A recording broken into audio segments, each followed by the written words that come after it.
എന്തുകൊണ്ടാണ് സ്ത്രീകളുടെ എണ്ണം കുറവായി വരുന്നത് പൊളിറ്റിക്സിലേക്ക് വരുമ്പോഴത്തേക്കും? നമ്മളുടെ കഴിവുറ്റ ഒട്ടനവധി സ്ത്രീകൾ ഉണ്ടെങ്കിൽ പോലും ഇൻ റിയാലിറ്റി ഓൺ ഫീൽഡ് ഉള്ള സ്ത്രീകളുടെ എണ്ണം ഗണ്യമായി കുറവാണ്. നമ്മൾ രാഷ്ട്രീയത്തിൽ നിൽക്കുന്ന സ്ത്രീകൾ അനുഭവിക്കുന്നു, പുറത്തുള്ളവരെ സംബന്ധിച്ചിടത്തോളം ഇത് നമ്മൾ വലിയ മുൾക്കിരീടമാണെന്നൊക്കെയാണ് തോന്നുന്നത്. സത്യത്തിൽ അങ്ങനെ വലിയ പ്രശ്നങ്ങളില്ല. സ്വാഭാവികമായി ഏത് ഫീൽഡിലും ഉണ്ടാകാവുന്ന പ്രശ്നങ്ങൾ നമുക്ക് അതിജീവിക്കാൻ, നീ പറയുന്ന കണക്ക് നമുക്കൊരു നിശ്ചയദാർഢ്യം ഉണ്ടെങ്കിൽ അതിജീവിക്കാൻ പറ്റുന്ന കാര്യമുള്ളൂ. എന്തുകൊണ്ട് സ്ത്രീ പ്രാതിനിധ്യം ഉണ്ടാകുന്നില്ല എന്ന ചോദ്യം ചരിത്രത്തിലേക്ക് പോയാൽ തന്നെ ഫ്രഞ്ച് വിപ്ലവം, ലോകത്തിലെ പല വിപ്ലവങ്ങളിൽ ഏറ്റവും പ്രാധാന്യമേറിയ വിപ്ലവമാണ് ഫ്രഞ്ച് വിപ്ലവം. ആ ഫ്രഞ്ച് വിപ്ലവ കാലത്ത് ധാരാളം സ്ത്രീകൾ, നമ്മളെല്ലാം വായിച്ചിട്ടുള്ളത്, ധാരാളം സ്ത്രീകൾ അതിൽ പങ്കാളികളായിരുന്നു. എല്ലാ അർത്ഥത്തിലും എന്തൊക്കെ പുരുഷന്മാർ മുദ്രാവാക്യം വിളിക്കുകയും തല്ലുകൊള്ളുകയും ജയിലറുകൾ പോവുകയും ആ ഭാഗത്ത് എല്ലാം സ്ത്രീകളുണ്ട്. ഇന്ത്യൻ സ്വാതന്ത്ര്യ സമരം പോലെ തന്നെ ഉണ്ടായിരുന്നിട്ട് എല്ലാമൊക്കെ കഴിഞ്ഞ് വിപ്ലവമൊക്കെ വിജയിച്ച് വിപ്ലവകാരികളെല്ലാം ഒത്തുകൂടി ഭരണകൂടത്തെക്കുറിച്ചുള്ള ചർച്ച, എങ്ങനെയൊക്കെ ആയിരിക്കണം ഇനി നമ്മുടെ ഗവൺമെന്റ് എന്ന ചർച്ച വരുന്നു. നേതാവിനെ തീരുമാനിക്കുന്നു, മന്ത്രിയെ തീരുമാനിക്കുന്നു, എല്ലാം ഒറ്റ സ്ത്രീയുടെ പേര് പറയുന്നില്ല. ചരിത്രത്തിൽ പേരുകൾ ലിഖിതപ്പെടുത്താത്ത സ്ത്രീ എഴുന്നേറ്റെന്ന് ചോദിച്ചു, കഴുമരത്തിലേക്ക് പോകാൻ നിങ്ങളോടൊപ്പം ഞങ്ങൾ ഉണ്ടായിരുന്നു, തല്ലുകൊള്ളാൻ ഞങ്ങൾ ഉണ്ടായിരുന്നു, എന്തേ മന്ത്രിപദത്തിലേക്ക് ഇതിൽ ഒരു സ്ത്രീയെ നിങ്ങൾ പരിഗണിക്കാത്തത്?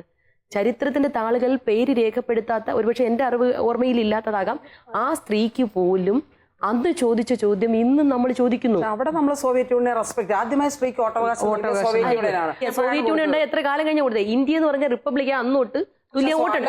അങ്ങനെ ആദ്യമായിട്ട് നൽകിയ സോവിയറ്റ് യൂണിയനാണ്. അല്ല, ഞാൻ പറയുന്നത് നമ്മൾക്ക് സ്വാതന്ത്ര്യം കിട്ടി അന്നോട്ടുണ്ട്. അമേരിക്കയിൽ ഇപ്പൊ പോലും പ്രസവത്തിന് പോലും ലീവില്ല, വളരെ ശമ്പളത്തോടുകൂടി ലീവല്ല. അങ്ങനെയൊക്കെയുള്ള ഇല്ലെങ്കിലും ആദ്യമായി എല്ലാ നിയമങ്ങളും, സ്വത്തിൽ അവകാശം സ്ത്രീക്ക് കിട്ടി, ഭരണത്തിൽ അവകാശം സ്ത്രീക്ക് കിട്ടി, ഇഷ്ടപ്പെട്ട പുരുഷനെ വിവാഹം കഴിക്കാൻ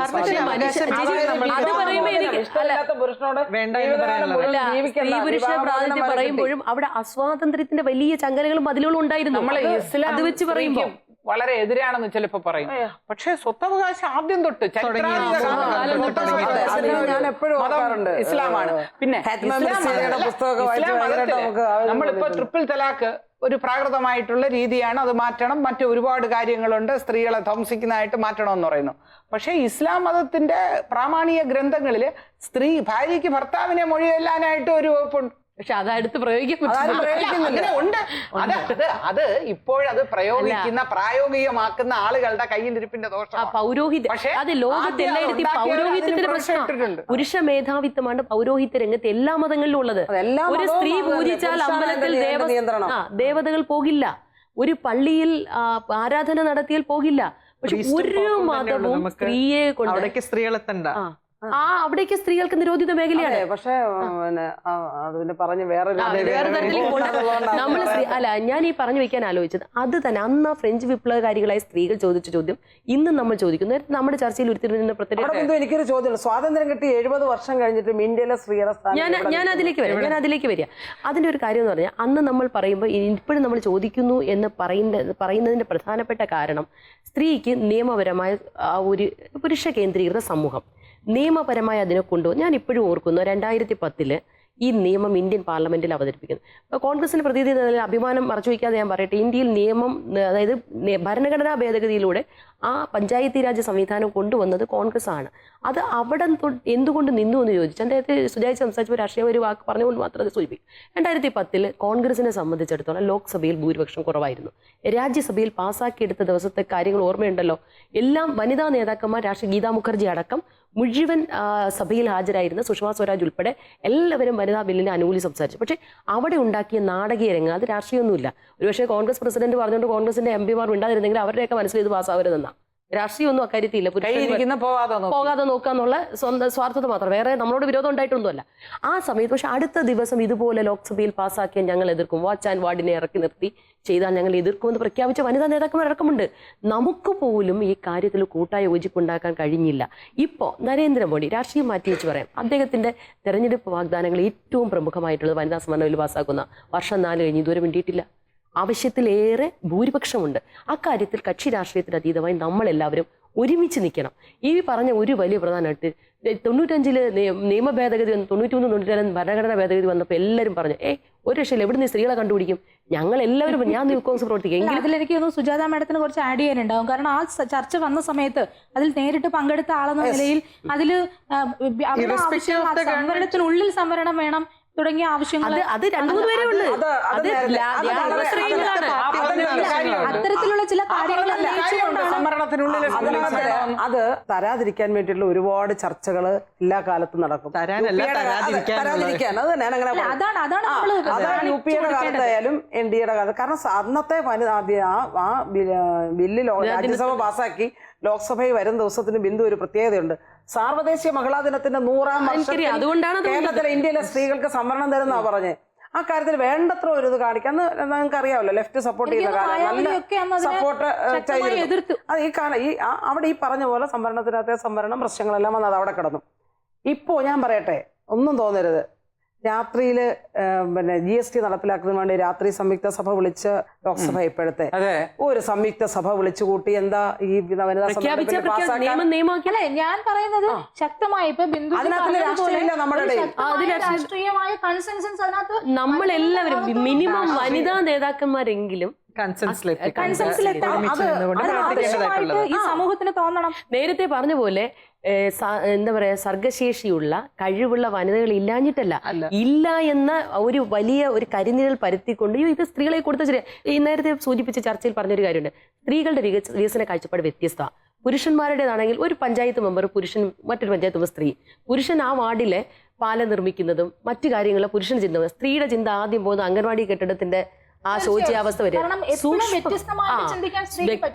വ്യത്യസ്തം മാത്രമല്ല സൂക്ഷ്മമായ നിരീക്ഷണം, അതിൽ തന്നെ മാനവികത കൂടുതലുള്ള സ്ത്രീക്ക്. ഇത് രണ്ടും കൂടി ചേർന്നാലേ ഭരണമാവുള്ളൂ. ഒരു കാര്യം ഞാൻ സൂചിപ്പിക്കട്ടെ, ഈ രാജ്യത്ത് ഒരുപാട് നിയമങ്ങൾ ദുരുപയോഗം ചെയ്യപ്പെടുന്നുണ്ട്. IPC 498 ഇന്ത്യൻ പീനൽ കോഡിൽ നിന്ന് എടുത്തു മാറ്റണമെന്ന് ലോ കമ്മീഷൻ ശുപാർശ കൊടുക്കുക. എങ്കിൽ എന്റെ 3-0 ദുരുപയോഗം ചെയ്യപ്പെടുന്നില്ലേ? ഇപ്പൊ അതുപോലെ സുപ്രീം കോടതി ദളിത് നിയമങ്ങൾ ദുരുപയോഗം ചെയ്യപ്പെടുന്ന ഉടനെ അതങ്ങ് എടുത്തു കളയാം. ഇത് പാർശ്വവൽക്കരിക്കപ്പെട്ട സ്ത്രീകള്, ദളിതര്, സാധാരണക്കാരായ ജനങ്ങൾ, സ്ത്രീകളുണ്ടെങ്കിൽ അത് വരില്ല. 1970-കൾക്ക് ശേഷം നമ്മുടെ സംസ്ഥാനത്തെ അടക്കം പിന്നെ സഹോദരിമാർ നടത്തിയ വനിതാ നേതാക്കൾ നടത്തിയ ശക്തമായിട്ടുള്ള ഫൈറ്റിന്റെ ഫലമായിട്ടാണ് ഈ 498 നമ്മൾ അന്നത് കൊണ്ടുവരാൻ വേണ്ടി സമരം ചെയ്യുന്ന സ്ത്രീകൾ ഇന്ന് നിലനിർത്താൻ വേണ്ടി സമരം ചെയ്യേണ്ട ഗതികേട് പലപ്പോഴും വളരെ പാടുപെട്ടാണ് സ്ത്രീകൾക്ക് തുല്യ ജോലിക്ക് തുല്യ കൂലി, തുല്യ അവസരങ്ങൾ ഇതിനെല്ലാം വെച്ച് ഇപ്പൊ തൊഴിലേ ഒരു തൊഴിലില്ലാത്ത അതിന് സമരത്തിന് ഇതെല്ലാം നാം സ്ത്രീകൾക്ക് സ്വാതന്ത്ര്യത്തിന് മുമ്പേ തന്ന തൊഴിൽ നിയമങ്ങൾ മുഴുവൻ ഇപ്പൊ റദ്ദ് ചെയ്യപ്പെടുകയാണ്. അത് സായിപ്പ് പോലും തരാൻ നിൽക്കത്തില്ല. നമ്മൾ കൊണ്ടുവന്നത് ആർക്ക് വേണ്ടി? അപ്പൊ ഇത് ഭരണകൂടങ്ങൾ നിയമങ്ങൾ എങ്ങോട്ട് പോകുന്നു? ഇതിന്റെ എല്ലാം ഈ പറയുന്ന നിയമ ഭേദഗതിയുടെ എല്ലാം ആത്യന്തികമായ വിഷമം അനുഭവിക്കേണ്ട സ്ത്രീകളാണ്. കുടുംബത്തിലെ വരുമാനം നിലയ്ക്കുമ്പോ അതിന്റെ ദുരന്തഫലം സ്ത്രീ ഏറ്റുവാങ്ങണ്ടേ? പുരുഷൻ അത്ര ഏറ്റുവാങ്ങത്തില്ല. നമ്മൾ പറയുന്നത് തീരുമാനമെടുക്കുന്ന വേദികളിൽ സംഭവിച്ചിട്ട് നമ്മൾ കണ്ണീരൊലിപ്പിക്കുന്നതിനേക്കാളും പോലീസ്, പോളിറ്റിക്സ്, ഈ 2 മണ്ഡലങ്ങളിലും എത്രയും പെട്ടെന്ന് സ്ത്രീ പ്രാതിനിധ്യം ചേച്ചി, അതില് ഇവിടെ മാത്രമല്ല, പവർ ഈസ് ഓൾവേസ് ടേക്കൺ. അതെ, പോലീസിൽ മാത്രമല്ല. ഞാൻ ചോദിക്കട്ടെ, ഈ രാഷ്ട്രീയ പ്രസ്ഥാനങ്ങളിലും സ്ത്രീ പ്രാതിനിധ്യം ആ കാര്യത്തോട് പൂർണ്ണമായി യോജിക്കുന്നു. മാറ്റം വന്നു. അപ്പൊ ഞാൻ എന്റെ പ്രസ്ഥാനം ഞാൻ ആ കാര്യത്തിൽ വ്യക്തമായ അഭിപ്രായം എനിക്കുള്ള ആളാ. കാരണം പഴയതിൽ നിന്നൊക്കെ വലിയ മാറ്റം വന്നു. ഞങ്ങളുടെ പാർട്ടി ബ്രാഞ്ചിലാട്ടെ ഉയർന്ന കമ്മിറ്റികളിലെല്ലാം തന്നെ പഴയതിൽ നിന്ന് വ്യത്യസ്തമായി കൂടുതൽ സ്ത്രീകൾ വരാൻ തുടങ്ങി. പക്ഷെ പോരാ, ഇനിയും കൂടുതൽ സ്ത്രീകൾ വേണമെന്നുള്ള അഭിപ്രായത്തോട് ഞാൻ യോജിക്കുകയാണ്. കാരണം അല്ലാതെ പറ്റില്ല. ഞങ്ങളൊക്കെ പാർട്ടി കമ്മിറ്റികൾ അക്കാര്യത്തിന് മുഖം നോക്കാതെ പറയും. പലപ്പോഴും പലരുടെയും എന്താ പറയാ എതിർപ്പിന് സ്ഥിരം പാത്രീഭൂതരാകുന്ന ആളുകളാണ് നമ്മൾ. അത് പക്ഷെ ആശയപരമായിട്ടാണ്. കോൺഗ്രസിനെ സംബന്ധിച്ചുള്ള സ്വാതന്ത്ര്യം കിട്ടുന്നതിന് മുമ്പ് നമ്മുടെ രാജ്യത്ത് ഈ സ്ത്രീകൾ ഉൾപ്പെടുന്ന വിഭാഗം നമ്മളെല്ലാവരും നമ്മുടെ എന്താ പറയുക പൂർവ്വസൂരികളൊക്കെ തന്നെ അന്ധകാരത്തിൽ ജാതിയുടെയും മതത്തിന്റെയൊക്കെ വേലിക്കെട്ടുകൾ, അന്ധവിശ്വാസങ്ങൾ, ആ കാലഘട്ടത്തിൽ പോലും ഇന്ത്യയിലെ കോൺഗ്രസ് പ്രസിഡന്റ് 1917 വനിതയായതാ, ആനി ബസന്റ്. അത് കഴിഞ്ഞ് 25 സരോജിനി നായിഡു കോൺഗ്രസ് പ്രസിഡന്റ് വനിതയായതാ. സ്ത്രീകളാണ് ഫൈറ്റ് ചെയ്ത സ്ത്രീകളെ ചരിത്രത്തിൽ എവിടെ രേഖപ്പെടുത്തിയേക്കുന്നത്? 34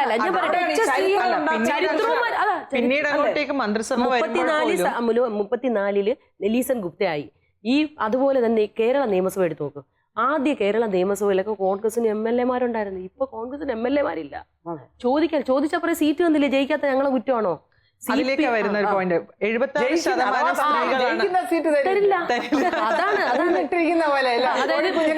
എതിർപക്ഷ രാഷ്ട്രീയ പ്രസ്ഥാനത്തിന് നല്ല വേരോട്ടമുള്ള സീറ്റുകൾ ആർക്കും വേണ്ടാത്തത് അല്ലെങ്കിൽ തോൽക്കുമെന്ന് ഏറെക്കുറെ ഉറപ്പുള്ള സീറ്റുകൾ തെരഞ്ഞെടുപ്പ് പ്രഖ്യാപനത്തിലൂടെ അറിയാവുന്ന ചിലതൊക്കെ 78% സ്ത്രീകളാണ് ഇത്തവണ വോട്ട് ചെയ്തിട്ടുള്ളത്. അല്ലെങ്കിൽ അതിൽ 76% പുരുഷന്മാരുള്ളൂ. മുത്തുമണി പറയുന്നത് പ്രധാനപ്പെട്ട കാര്യമുണ്ട്. സ്ത്രീ അവകാശങ്ങൾ എന്ന് പറയുന്നത് കേവലം നമ്മൾ പൊതുപ്രവർത്തകരായ സ്ത്രീകളുടെ മാത്രം കാര്യവും ബാക്കി സ്ത്രീകൾക്കൊന്നും ഇത് ബെനിഫിറ്റ് വരുമ്പോൾ എടുക്കാൻ തയ്യാറായിട്ടിരിക്കുന്നു. ഞാനൊരു ദിവസം ഇങ്ങനെ ട്രെയിനിൽ കയറിയപ്പോൾ ഒരു സ്ത്രീ ഇങ്ങനെ പതുക്കെ നടന്നു വന്ന് എൻ്റെ അടുക്ക വന്ന് ഇരുന്ന്.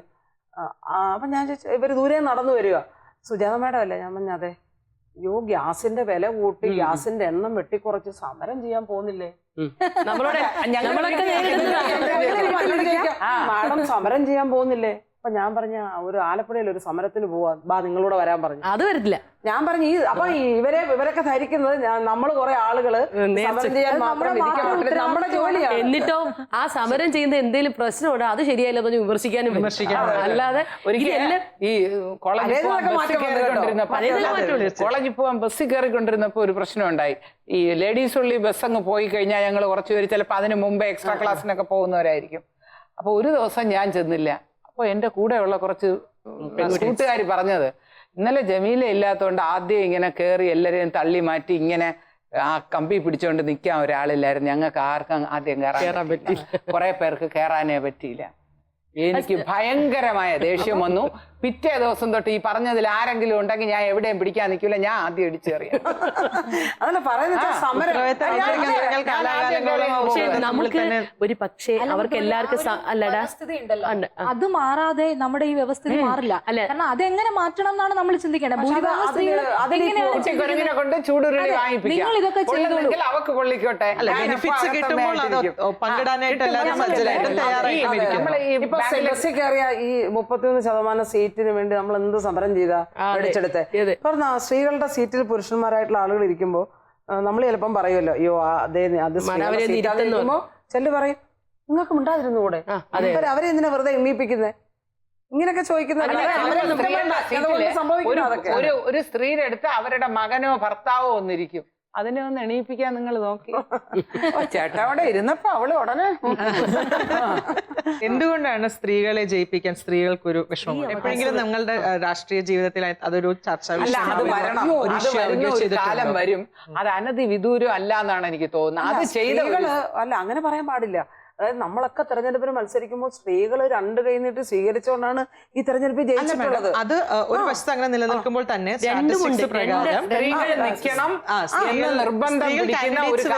അതെ ഞങ്ങളുടെ പ്രതിനിധികൾ അതില് അതായത് തുല്യ ജോലിക്ക് തുല്യ വേതനം വേണം, തീരുമാനമെടുക്കുന്ന വേദികളിൽ സ്ത്രീകൾ വേണം, നിർഭയമായി സഞ്ചരിക്കാനുള്ള സ്വാതന്ത്ര്യം വേണം. ഇതിനെല്ലാം വേണ്ടി സ്ത്രീകൾ ശക്തമായി മുന്നോട്ട് വരണം. അതിന്റെ പിന്നിൽ ഞങ്ങൾ ഉണ്ടാകും. ആ രൂപത്തിൽ നമുക്ക് അവരെ സജ്ജരാക്കിയേ പറ്റൂ.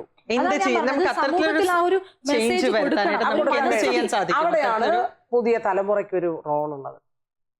പുതുതായി വരുന്ന പുതിയ തലമുറയ്ക്ക് ഉണ്ട്, നമ്മുടെ വിദ്യാഭ്യാസ സമ്പ്രദായത്തിനുണ്ട്. കാരണം നമ്മുടെ വീട്ടിൽ നിന്ന് തന്നെ അത് യഥാർത്ഥത്തിൽ ആരംഭിക്കണം. ഇപ്പൊ നമ്മൾ പണ്ട് തൊട്ടേ പറയുന്നതാണ്, വീട്ടിൽ മോൻ പാത്രം കഴുകണ്ട, മോള് പാത്രം കഴുകിയത് ഒരുപാട് തവണ നമ്മൾ പറഞ്ഞു കേട്ടു. പക്ഷെ എത്ര വീടുകളിൽ ആ മാറ്റം വന്നു? പക്ഷെ അന്ന് മകനെ വിറക് വെട്ടാൻ വിടുവായിരുന്നു, വെള്ളം കോരിക്കൊണ്ടുവരാൻ വിടുവായിരുന്നു. അതുകൊണ്ടാണ് മോളോട് കുറച്ച് സുരക്ഷിതമായി വീട്ടിൽ ഇരുന്ന് കഴുകിക്കോളാൻ പറഞ്ഞു. അത്രയ്ക്ക് ശാരീരിക ശക്തി ഇല്ലാത്ത ആ രീതിയിൽ പൂർണ്ണമായിട്ട് എടുത്തത് അല്ലേ? വീട്ടിലെ പൗരപ്രമുഖൻ മോനെ വെറുതെ ഇരിക്കാം, അവന്റെ വെളിയിടങ്ങളെല്ലാം അവന് നഷ്ടം. രാത്രിയിൽ സ്ത്രീ ഇറങ്ങിയ ഡൽഹി പീഡന കേസിലെ പെൺകുട്ടിയെ രാത്രിയിൽ ഇറങ്ങി നടന്നത് എന്തുകൊണ്ടും ചോദിച്ചു എന്നുള്ളത് നാട്ടിലെ സാധാരണക്കാർ മാത്രമല്ല, സാധാരണക്കാരെ അന്ന് അവിടെ വന്ന് കൂടി അവരെ മനസാക്ഷി തന്നെ ഞെട്ടിത്തെരിച്ച് അവരവിടെ വന്ന് ഉന്നത സ്ഥാനീയര് പറയുന്നത് എന്തിനവിടെ പോയി, നിങ്ങൾ എന്തിന് പെൺകുട്ടി വസ്ത്രം ധരിക്കുന്നത്? ഈ കേരളത്തിൽ അറിയപ്പെടുന്ന അല്ലെങ്കിൽ ആ ഡൽഹി പീഡന കേസിലെ കുട്ടിയടക്കം വസ്ത്രം ധരിച്ചിട്ടൊന്നുമല്ല ആക്രമിക്കപ്പെട്ടിട്ടുള്ളത്. കുഞ്ഞുങ്ങൾ എന്ത് ചെയ്യുന്നു? അത് പക്ഷെ ഇത് ഏറ്റു പറയാൻ സ്ത്രീകൾ തന്നെ ധാരാളം. അതല്ല, നിങ്ങൾ ഇത് നേരത്തെ പറഞ്ഞ പോലെയൊക്കെ ഒരു അജണ്ട ഇതിന്റെ പിറകിലുണ്ട്. എന്തിനാണ് ഈ ആഭരണം സ്വർണം സ്ത്രീധനം ചോദിക്കുന്നു? അത് പെണ്ണിന്റെ വീട്ടിൽ നിന്ന് അങ്ങോട്ട് കൊടുക്കണം, അതും പെണ്ണിന്റെ പുറത്തിട്ട് അലങ്കരിച്ച് കൊടുക്കണം. ഒരു സോപ്പ്, അതെ അതെ, ഒരു പെൺകുട്ടിയുടെ പുറത്ത് ആഭരണങ്ങൾ ഇട്ട് അല്ലെങ്കിൽ പട്ടുസാരി ചെലവാക്കി ഇതെല്ലാം ഇപ്പൊ കോടിക്കണക്കിന് രൂപയുടെ ബിസിനസ്സാണ്. വലിയ ബിസിനസ്. നമ്മളൊക്കെ കുഞ്ഞായിരുന്നപ്പോ അക്ഷയ തൃതീയ എന്ന് പറഞ്ഞൊരു കാര്യം കേട്ടിട്ടില്ല. ഈ അടുത്ത കാലത്ത് നമ്മുടെ കല്യാണത്തിന് പോലും കേട്ടില്ല. ഈ അടുത്ത കാലത്ത് അത് വന്നു തുടങ്ങി. 10 വർഷത്തിന് ഇപ്പൊ എല്ലാം ഇത് മാത്രമല്ല, അത് അവരുടെ കാര്യം മാത്രമല്ല, എല്ലാ കാര്യങ്ങളും ഇപ്പൊ മൊണറ്റൈസ് കഴിഞ്ഞു. എന്റെ മോള് ഏറ്റവും ഫീസ് കൊടുക്കേണ്ട കോളേജിലാണ് പഠിക്കുന്നത്. നമ്മളൊക്കെ ചെറുതായിരുന്നപ്പോ പറയുന്നത് ഒറ്റ പൈസ വിദ്യാഭ്യാസത്തിന് ചെലവാക്കേണ്ടി പഠിച്ചു. അതല്ല, ഒന്നാമതുണ്ടല്ലോ നമുക്ക്, എനിക്ക് തോന്നുന്നത് നമ്മളൊക്കെ വളർന്ന ഒരു സാഹചര്യം ഉണ്ടല്ലോ. ഇപ്പൊ നമുക്കെല്ലാവർക്കും നമ്മുടെ അയൽവക്കത്തെ എല്ലാരെയും കുറിച്ച് അറിയാം, പ്രായമായ ആളുകളെ കുറിച്ച് അറിയാം, ഇടത്തരക്കാരെ കുറിച്ച് അറിയാം, നമ്മുടെ ചുറ്റുവട്ടത്തെ നമുക്ക് ആ വീട്ടിൽ ആരൊക്കെ ഉണ്ട്, അവിടെ ഉണ്ടാക്കുന്ന ഭക്ഷണം നമുക്കറിയാം, അവര് വിരുന്ന് പോകുന്ന വീടുകൾ അറിയാം, അവരുടെ ബന്ധുക്കൾ എവിടാന്നൊക്കെ അറിയാം. ഇന്നത്തെ നമ്മുടെ നിങ്ങൾ പരിചയപ്പെടുന്ന കുഞ്ഞുങ്ങളോടൊന്ന് ചോദിച്ചു നോക്കിയേ, അടുത്തുള്ള വീടുകളെ സംബന്ധിച്ച് ചോദിച്ചാൽ. ഞാനിതിൽ ഒരു കാര്യം പറഞ്ഞോട്ടെ വേണം.